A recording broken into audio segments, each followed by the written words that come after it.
Start, so. All right, okay, we're recording. All right, and scene. Hi, everybody. It's Caroline here from LearnBridge Online. We've got another video in store for you here today. Welcome along to Curt Soloff. He is one of our fantastic teachers at LearnBridge Online. His series is called Elevate Your Bridge. So if you're interested in taking some lessons, I highly recommend you go to LearnBridge Online and look Curt up. He's amazing. Curt, you've got something in store for us today. Oh well. Thank you. I said I don't know. I don't know if I can live up to to that standard, but we'll try to be at the very least helpful, if not amazing. I have a hand that I played at my local club just not too long ago, and I thought it presented an interesting topic that maybe people would find useful. Fantastic. All right, shall we bring the hand up? Yeah, let's take a look. Yeah. All right. Yeah. Now, certainly from your side of the table, things probably don't look all that interesting, but they're about to get a little interesting as your partner is going to open Ooh, two clubs. bringing out Big the hand. big guns already. Yeah, and so this is going to be an artificial strong opening. For standard American 2/1 players, this is usually 22 or more points, maybe a little less if it's unbalanced. I know you play A-Call, and you said this is typically like 23 or more if it's balanced. Yeah. So we're kind of in the ballpark. About the same, though. Yeah. Yeah, this hand fits the bill for those systems. So, of course, we're hoping to have a nice little unimpeded auction, but the opponents at favorable vulnerability decided to get involved here. So, Interesting. my big question for you today is, well, what are you supposed to do when you get some interference here? Well, I mean, two clubs is game forcing, right? So we have to bid. Certainly, if West had passed, you have to bid. Right. Now, the question is, should you still bid? And what does it mean if you bid versus if you don't bid? Right. Because I think what you'll find here is that the expert method for dealing with this interference is maybe not intuitive. It's maybe not what you think it should be. Right. Well, I mean, I would immediately think that I should bid just based on the fact that I've got 5 points, and so therefore we've got 25 and should be in game. And I would be inclined to keep the bidding low and show my hearts first rather than rebidding 3 clubs.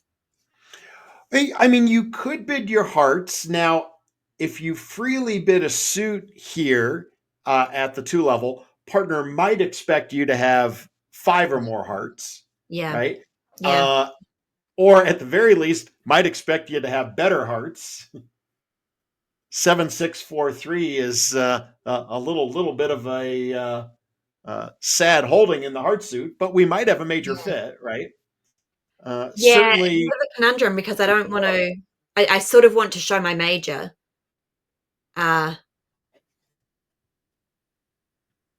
Could we double to show shortage in the opponent's suit? So that might be an intuitive thing to do here, where double would be more of a negative style double. So that certainly would be an option. So this is the part that I think may surprise some people. After a strong opening, when there's an overcall, double is usually played as the bust. Partner, I have a terrible hand. Right. So does that mean it's a takeout double?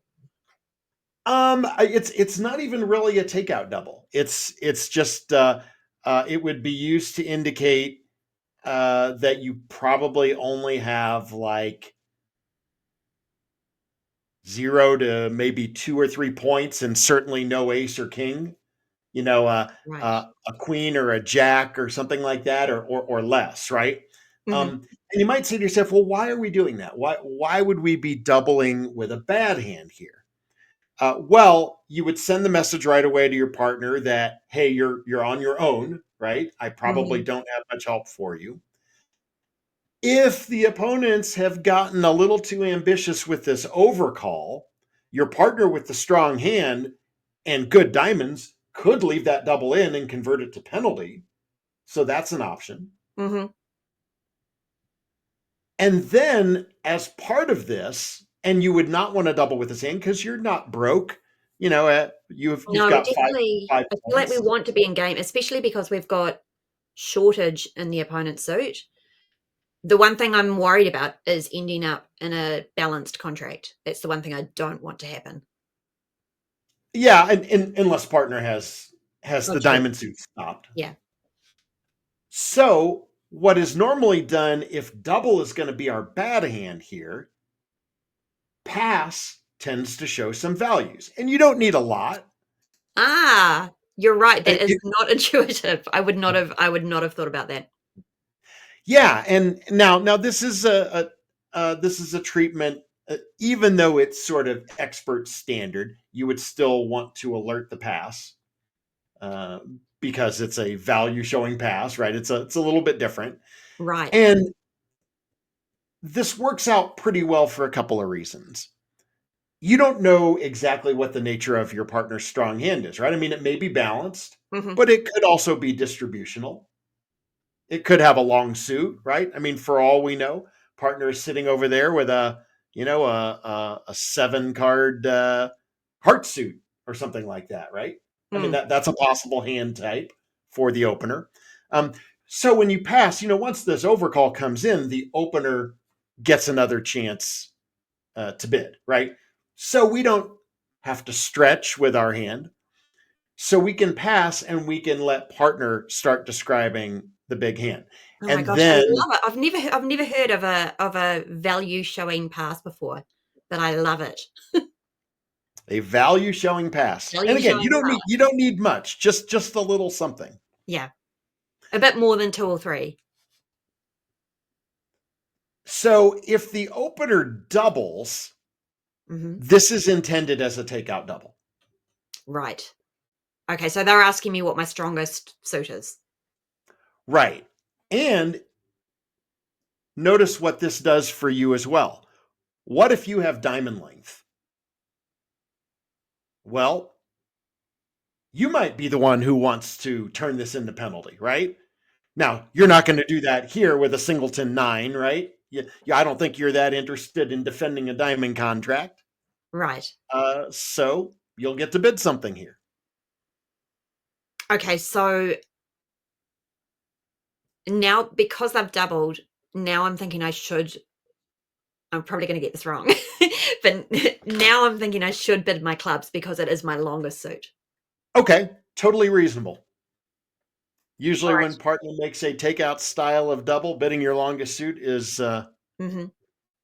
Is is the that way to go. is that not the best move though, if I don't show my major? Is it better to show a major?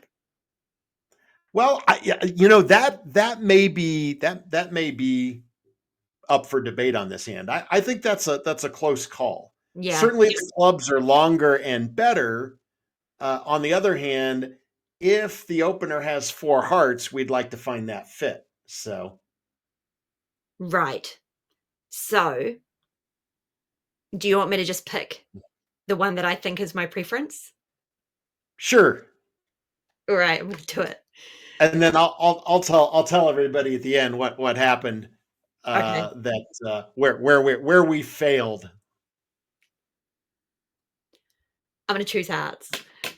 All Only right. because I've I've had it drilled into me in some of the lessons, like, keep it low and slow, and I feel like majors are so important that I should show my major. Okay. That's fair. I'm Now I'll prepared tell. fully to be I'm going wrong. to go ahead and compete here in the East. Now, I will tell you that East would have been much better served to make that diamond raise at the last bid Yeah. to complicate things for our side a little more. Yes. But I can give you a heart raise here. Excellent. Now, with our diamond shortage, is there any use exploring slam? Well, I guess you could. I don't know. I mean, if you feel like your hand is worth a slam try, um, if not, I don't know. You could probably just go on the game and leave that decision up to the opener here. Okay. All right, I'm doing it. All Ooh, right. found the major suit.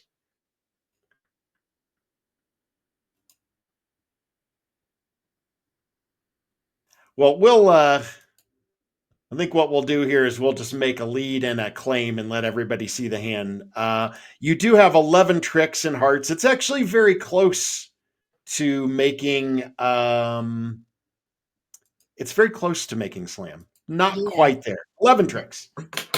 Uh, Gets a little bit tricky with West having a singleton club. You've got a little bit of work to do. Oh, yeah. That Well, was, I have to admit to everyone that my sad story was my partner and I had a little accident. We didn't get the game. I played 3 hearts on this hand. so you went 2 clubs, pass, double, 3 hearts, and then you passed? So I got to pattern out on this hand. I actually bid my clubs first. When my Right. partner came back with the double, I Mhm. bid clubs, and then East came in with diamonds. And then my partner doubled again. And at this point, I bid my hearts. So I actually got to show that I had longer clubs than hearts. Right. Which is the And advantage. I Yeah. think my partner forgot that the original pass was value showing, and Yeah. thought that I was completely broke, and so did not raise me to games. So that was the sad ending to the story. Oh, Uh, it's super interesting bidding though when you know of the concept of a value showing pass. Uh, I can Yeah, see the value there, and if yeah. we want to get a little fancy with our bridge terminology, people will sometimes refer to this as double pass inversion, right? Essentially, we have flip flopped the meanings of pass and double, Yes. right? We've made pass the value showing bid. We've made double partner. I'm broke. You are on your own from here, right? Mhm, mhm. But it does work out better because it allows either side to convert a double to penalty should you decide to do that. We weren't interested in doing that here. Uh, yeah, the opponents aren't going to make 3 diamonds, Mhm. but also we were vulnerable and we had a game and we were not likely to collect a good enough penalty that it was going to be better than our game. So Yeah. better off for us to just play our 4 hearts. Fantastic. It's a great hand. All right. Well, thank you so much for that lesson. I'm sure most people that would watch this would be hearing about the double pass inversion for the first time. So we very much appreciate you sharing this convention with us, and I'm sure we will see you again soon. All right. Well, thank you so much for taking the time with me today. All right. Thank you, everybody.